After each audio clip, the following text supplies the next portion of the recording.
Hello everyone. आप सबका बहुत बहुत स्वागत है आपके अपने चैनल करिश्मा एकेडमी पर। आज हम न्यू चैप्टर स्टार्ट कर रहे हैं, कैश फ्लो स्टेटमेंट। हमने पार्टनरशिप का मोस्टली कंप्लीट कर लिया, डिसोल्यूशन भी कर लिया, रिटायरमेंट कर लिया। हाँ, डेथ रह गया, उसका एक ही उसमें आ जाएगा, वो मैं बना दूंगी। ठीक है, आज हम स्टार्ट कर रहे हैं कैश फ्लो स्टेटमेंट। ठीक है, कैश फ्लो स्टेटमेंट देखो, कैश फ्लो यानी देखो दो वर्ड है, एक है कैश, एक फ्लो कह लो आप। ठीक है, कैश में देखो नाम से पता चल रहा है, एक तो इसके अंदर क्या इंक्लूड होगा, कैश, प्लस क्या लेते हैं, कैश इक्विवेलेंट्स।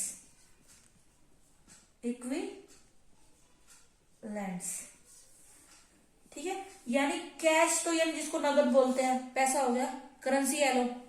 और कैश इक्विवेलेंट में क्या लेते हैं, एक तो लेते हैं बैंक को, यानी बैंक बैलेंस कह लो आप। ठीक है, और लेते हैं हम मार्केटेबल सिक्योरिटीज को।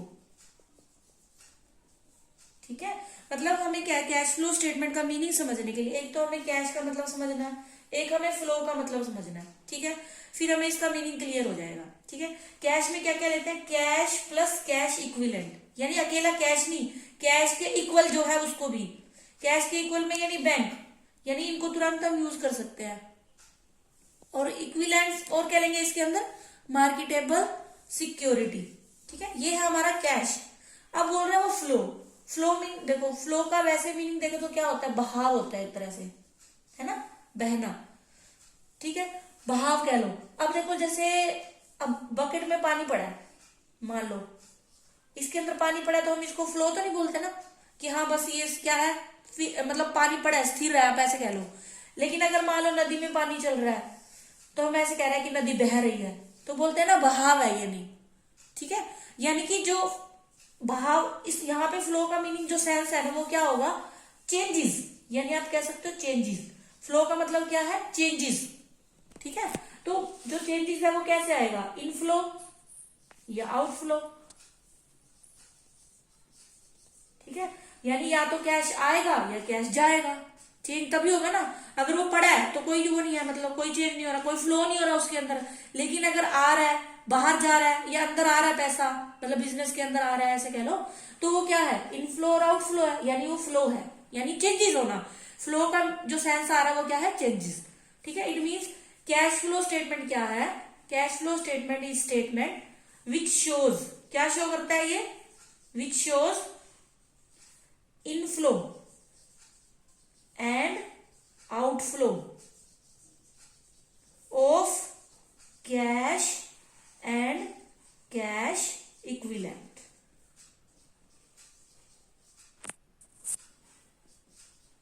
ठीक है, ये मतलब था कैश एंड कैश, मतलब कैश फ्लो स्टेटमेंट क्या है, पहले कैश पता होना चाहिए क्या आता है, कैश और कैश इक्विवेलेंट इसके अंदर इंक्लूड होता है। फ्लो मीन्स यानी चेंज में इनफ्लो भी और आउटफ्लो भी। इट मीन स्टेटमेंट है, क्या करता है, दिखाता है किसको, इनफ्लो को और आउटफ्लो को, यानी चेंजेस को दिखाता है किसके अंदर, कैश या कैश इक्विवेलेंट में जो चेंज हो रहा है ना, उसको शो करता है कैश फ्लो स्टेटमेंट। ठीक है, अब देखो जो हमारा कैश फ्लो स्टेटमेंट है, अब कुछ बातें ध्यान रखना। एक तो जो क्या है, इसकी जो आप ऐसे कह सकते हो, अकाउंटिंग स्टैंडर्ड 3 में इसको बताया है। ठीक है, किसमें इसका वो किया गया, मतलब बताया हुआ किसमें, अकाउंटिंग स्टैंडर्ड 3 में। अकाउंटिंग स्टैंडर्ड मतलब क्या है, हमारे ऐसे कह लो इनके अंदर ना एक एक अकाउंटिंग स्टैंडर्ड के अंदर अलग अलग उसको डिफाइन किया हुआ है, कैसे हमने ये चीज बनानी है। इसके अंदर क्या है, बताया हुआ है कि कैसे हमने कैश फ्लो स्टेटमेंट बनाना है। तो ये क्वेश्चन बन जाता है कि कौन से अकाउंटिंग स्टैंडर्ड में हम कैश फ्लो स्टेटमेंट का मतलब वर्णन किया हुआ है, ऐसे कुछ आ जाता है। ठीक है, in which accounting standard cash flow statement is given, या how it can prepare, in which accounting standard it is given. तो आपने क्या आंसर देना है, अकाउंटिंग स्टैंडर्ड 3। ठीक है, ये हमारे टोटल 100, मतलब अकाउंटिंग स्टैंडर्ड वैसे टोटल शायद 32 है, 32 अकाउंटिंग स्टैंडर्ड है। एक अकाउंटिंग स्टैंडर्ड में एक एक चीज का आप ऐसे कह सकते हो उसको डिफाइन किया हुआ है। ठीक है, तो कैश फ्लो स्टेटमेंट किस में दिया हुआ है, हमारे अकाउंटिंग स्टैंडर्ड 3 में दिया हुआ है। ठीक है, मतलब ये आप ऐसे कह दो सेट्स ऑफ रूल है एक तरह से, किसके, मतलब अकाउंट्स के। ठीक, अब देखो दूसरा क्या है, हाँ अकाउंटिंग स्टैंडर्ड 3। दूसरा क्या है, देयर आर टू मेथड्स, क्या है, two methods for cash flow statement. ये एक था पॉइंट, ये दूसरा कह लो, कैश फ्लो स्टेटमेंट। कौन कौन से हैं हमारे, दो मेथड है, एक तो है डायरेक्ट मेथड और दूसरा क्या है, इनडायरेक्ट मेथड। हमारे सिलेबस में कौन सा है, इनडायरेक्ट मेथड है, ठीक है, डायरेक्ट मेथड नहीं है हमारे सिलेबस में, कौन सा है, इनडायरेक्ट मेथड, ठीक है। थर्ड क्या है हमारा, थर्ड हमारा है, इसको कैसे प्रिपेयर करते हैं, कैश फ्लो स्टेटमेंट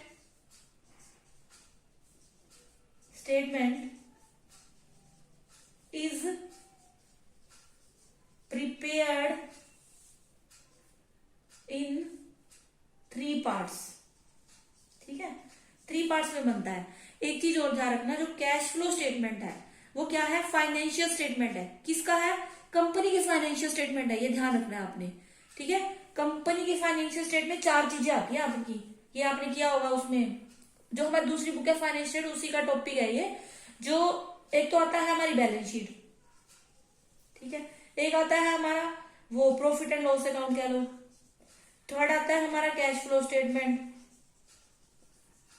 ठीक है, और हमारे आते हैं नोट्स वगैरह, नोट्स होती हैं और रिपोर्ट्स वगैरह होती है, ऑडिट रिपोर्ट्स होती हैं, ठीक है, ये उसकी होती है, जैसे चार्टर्ड अकाउंटेंट की कह लो या ऑडिटर की जो भी रिपोर्ट होती है वो सारी, वो ये हमारे क्या है, कंपनीज के क्या है, ये कंपनी के फाइनेंशियल स्टेटमेंट होते हैं ये। Cash flow statement is prepared in 3 parts, ठीक है। क्या लिखेंगे, कैश फ्रॉम ऑपरेटिंग एक्टिविटीज, ये तो हो गया फर्स्ट पार्ट। सेकंड पार्ट में क्या आएगा, cash from investing activities. Third part में क्या आएगा, कैश फ्रॉम फाइनेंसिंग एक्टिविटीज, ठीक है। अब आप देखो, आगे देखते हैं, स्टार्ट करते हैं हम आगे। अब देखो कैश फ्लो स्टेटमेंट, एक बार ये देख लो समझने के लिए। देखो ए पार्ट में क्या होगा, कैश फ्रॉम ऑपरेटिंग एक्टिविटीज, ठीक है। बी पार्ट में क्या होगा, कैश फ्रॉम इन्वेस्टिंग एक्टिविटीज, और थर्ड पार्ट में होगा, सी कह लो इसको, कैश फ्रॉम फाइनेंसिंग एक्टिविटीज, ठीक। और लास्ट में देखो ऐसे होगा, बैलेंस शीट में ना हमारा वो दिया होगा, तो यहां पे हम लिखेंगे ओपनिंग बैलेंस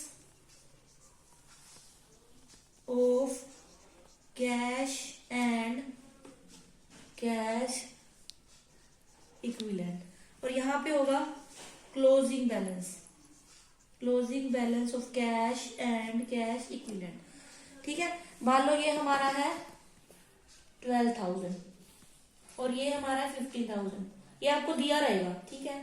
तो हमारा देखो नेट इफेक्ट क्या पड़ रहा है, 3,000 हमारा बैलेंस क्या है, बढ़ रहा है। देखो ओपनिंग 12,000 है, क्लोजिंग हमारा 15,000 है, तो 3,000 हमारा क्या बढ़ रहा है, मतलब क्या बैलेंस जो है वो बढ़ रहा है। अब हमें आंसर तो पता चल गया कि 3,000 का चेंज हो रहा है, अब वही चीज हमने पता करनी है कि वो कैसे हुआ, यानी देखो चेंज आया कितना, 3,000 का, वो कैसे आया, या तो इसमें चेंजेस हुआ होगा, ठीक है। देखो 12 से 15 हो रहा है, यानी 3,000 बढ़ रहा है, हमारा फ्लो हो रहा है, 3,000 हो रहा है, ये भी पता चल गया। अब हमें पता क्या करना है कि किसमें और किसकी वजह से हो रहा है, या तो इसमें चेंज हुआ होगा, या इसमें, या इसमें, या तीनों में ही हुआ होगा, मतलब तीनों में कोई ना कोई चेंज हुआ है जिसकी वजह से क्या हो रहा है, मतलब फ्लो हो रहा है। तो यही हम देखते हैं कैश फ्लो स्टेटमेंट में, मैंने अभी बताया था फ्लो देखते हैं किसका, कैश और कैश इक्विवेलेंट का, वो हमने देख लिया, आंसर तो हमें पता चल गया कि 3,000 का फ्लो हो रहा है, बढ़ रहा है, लेकिन वो क्यों हो रहा है, वो किस चीज की वजह से हो रहा है, इस चीज मतलब ऑपरेटिंग एक्टिविटीज की वजह से हो रहा है, इन्वेस्टिंग की वजह से हो रहा है या फाइनेंसिंग की वजह से हो रहा है। ठीक है, अब हमें क्या करना है, एक एक करके इन तीनों पार्ट्स को करना है। इसके अंदर कौन कौन सी आइटम आएंगी वो देखना है।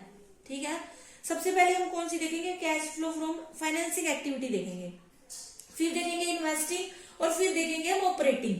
ठीक है, क्यों देखेंगे, देखो किसी भी चीज को शुरू करने के लिए हमें क्या चाहिए, देखो ऑपरेटिंग एक्टिविटीज का क्या है, मतलब क्या है, बिजनेस को मैनेज करना या कंपनी को क्या करना, मैनेज करना। ठीक है, और इन्वेस्ट, देखो किसी भी बिजनेस को स्टार्ट करने के लिए, मान लो मैंने एक बिजनेस स्टार्ट करना है, सबसे पहले तो मुझे क्या चाहिए, पैसा चाहिए, है ना, पैसा चाहिए, यानी फाइनेंसिंग एक्टिविटी पहले हम समझेंगे। उसके बाद पैसा आ गया, ठीक है, उसके बाद मैं क्या करूंगी, पैसे से क्या करूंगी, इन्वेस्ट करूंगी ना। जैसे मुझे मान लो बिल्डिंग पहले लूंगी, फिर उसके अंदर जो भी फर्नीचर का सेटअप लगाऊंगी, अपनी मशीनरी वगैरह का स्टैब्लिश करूंगी। ठीक है, उसके बाद फाइनेंसिंग के बाद इन्वेस्टिंग करेंगे हम। इन्वेस्टिंग के बाद हम अपने ऑपरेटिंग मतलब अपने बिजनेस को स्टार्ट करेंगे। ऑपरेटिंग का मतलब क्या है, जो डेली की एक्टिविटीज होती है बिजनेस के अंदर, वो कह लो आप। ठीक है, मतलब ऑपरेट करना बिजनेस को, वो तभी करेंगे जब हम बिजनेस स्टार्ट करेंगे। बिजनेस स्टार्ट करने के लिए हमें पैसा चाहिए, पैसा आ गया, उसके बाद हम पैसे को इन्वेस्ट करते हैं और इन्वेस्ट करने के बाद हम बिजनेस स्टार्ट करते हैं। ठीक है, तो सबसे पहले हमें क्या समझना है, इन एक्टिविटीज को समझना है। ठीक है, अब देखो जो पैसा है वो कहाँ कहाँ से आ सकता है, पहले तो ये देखो cash from financing activity, cash कहाँ से आ सकता है, या तो देखो शेयर, कंपनी क्या करती है, शेयर इशू करती है ना, डिवेंचर इशू करती है। ठीक है, या हम क्या करते हैं, लोन लेते हैं, यहीं से आता है पैसा। तो कंपनी का कहाँ से आता है, शेयर इशू करती है या डिवेंचर इशू कर लेती है या कहीं से लोन ले सकती है। ठीक है, तो ये तो हमारे क्या है, आने के वो है, तो हम क्या लिखेंगे, इशू ऑफ शेयर्स कह सकते हो और डिवेंचर्स, यानी दोनों यहीं पे आएंगे, इशू ऑफ शेयर्स डिवेंचर। और यहाँ पे क्या आएगा, लोन लेना, एक कर लिया लो यहाँ पे। ठीक है, दो चीजें आ गई। अब देखो, अब हमने जो ये शेयर्स और डिवेंचर है, इनको पेमेंट भी इनको रिडीम करना होता है, पैसे के लो। ठीक है, और लोन है उसको भी हमने वापस करना होता है। ठीक, देखो यानी पेमेंट ऑफ, यानी लोन पेड भी यहाँ पे आएगा, लोन पेड। ठीक है, मतलब जो लोन लिया उसको पे तो करना ही पड़ेगा। और shares, redemption of debenture, redemption of debenture भी यही आएगा, डिवेंचर। ठीक है, और शेयर्स में क्या है, देखो जो इक्विटी होते हैं हमारे शेयर्स, उनको तो हम करते ही नहीं रिडीम, किनको करते हैं, प्रेफरेंस को करते हैं, यानी डिवेंचर्स, यहाँ पे आप सीधा लिख दो प्रेफरेंस एंड डिवेंचर्स, दोनों मतलब इकट्ठे लिख लो। ठीक है, आप अलग अलग भी लिख सकते हो। ठीक है, ये हो गई। अब ये चीज तो ठीक है, पैसा आ गया, हमने यहां से लिया और पेमेंट भी कर दी। ठीक है, अब दो चीजें और, एक होता है हमारा इंटरेस्ट पेड, क्योंकि देखो अब लोन लिया है तो हमें इंटरेस्ट भी देना पड़ेगा उसका, और डिवेंचर है उसका भी इंटरेस्ट, तो इंटरेस्ट पेड भी यहाँ पे आएगा, इंटरेस्ट पेड। ठीक है, और जो शेयर्स है उनको हम क्या देते हैं, डिविडेंड देते हैं, डिविडेंड पेड। ये हमारी सारी इसके अंदर आएगी टर्म्स। ठीक है, ये सब आएगा हमारा कैश फ्रॉम फाइनेंसिंग एक्टिविटीज में। हमने अब कैश लगा लिया, मतलब आप ऐसे कह लो बिजनेस के अंदर हमने कैश, मतलब जो भी पैसा था उसको क्या कर लिया, अरेंज कर लिया। आप ऐसे कह लो, अरेंज कहाँ से कर सकती है कंपनी, शेयर इशू करती है, डिवेंचर इशू करती है या लोन ले सकती है। फिर इनको पेमेंट भी कर देगी, वो यहाँ पे आ जाएगा। ठीक है, डिवेंचर को पे कर दिया, लोन को पे कर दिया, इन दोनों का इंटरेस्ट भी पे कर दिया, और शेयर्स को हम क्या देते हैं, डिविडेंड देते हैं। और शेयर्स का सिर्फ प्रेफरेंस का रिडीम होता है, इक्विटी का रिडीम नहीं होता, क्योंकि वो क्या होता है, ओनर होते हैं कंपनी के। ठीक है, ये हमारी आ जाएंगी फाइनेंशियल एक्टिविटी। ये हमने समझ ली, कोई चेंज नहीं आएगा, मतलब रिवर्स चल रहे हैं। अब हम आ जाएंगे इन्वेस्टिंग एक्टिविटीज में। ठीक है, अब ये कर लिया, अब इस पैसे को हम क्या करते हैं, इन्वेस्ट करते हैं। इन्वेस्ट कहाँ पे करेंगे, उसमें एसेट्स में। तो आप क्या करोगे, यहाँ पे आ जाएंगे हमारी परचेज ऑफ एसेट, और इन्वेस्टमेंट भी इसी में ले लो, इन्वेस्टमेंट। ठीक है, सेल भी कर सकते हैं, यहाँ पे आएगा सेल, यानी जो इन्वेस्टिंग है ना, इन्वेस्टिंग एक्टिविटीज में हमारा क्या आएगा, एसेट्स से रिलेटेड आएगा। और कौन सी एसेट, फिक्स्ड एसेट्स वाला, ये ध्यान रखना, फिक्स्ड एसेट्स, यानी परचेज ऑफ फिक्स्ड एसेट और इन्वेस्टमेंट। यहाँ पे sale of asset and investment. ठीक है, और क्या हो सकता है इसके अंदर, इंटरेस्ट हमें रिसीव होगा वो आएगा। ठीक है, इंटरेस्ट रिसीव और डिविडेंड रिसीव भी यही आएगा हमारा। ठीक है, ये दो चीजें आएंगी हमारी, इंटरेस्ट रिसीव्ड और डिविडेंड रिसीव्ड, इंटरेस्ट रिसीव्ड और डिविडेंड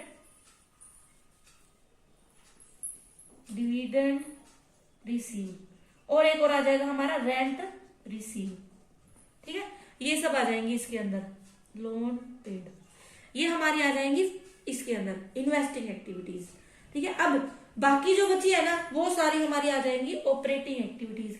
इसको अच्छे से और डिटेल से पढ़ना पड़ेगा, इसको अलग से करेंगे हम अलग क्लास में। ये दोनों हमारे, इसमें कोई चेंज नहीं होगा, यही चीज रहेगी। ठीक है, ध्यान रखना आपने, इन्वेस्टिंग में इन्वेस्टमेंट आ जाएगी और एसेट्स आएंगी, फिक्स्ड एसेट्स, और इसमें सारा हमारा क्या आएगा, फाइनेंस से रिलेटेड, जैसे शेयर हो गए, डिबेंचर हो गए और लोन हो जाएंगे, और उसी से रिलेटेड इंटरेस्ट हो जाएगा और डिविडेंड पेड किया होगा वो।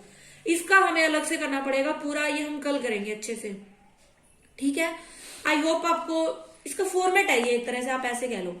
अभी तो सिर्फ स्टार्ट ही हुआ है। ठीक है, धीरे धीरे करेंगे, लंबा चैप्टर है और अच्छे से समझना, एक एक क्लास को अच्छे से देखना।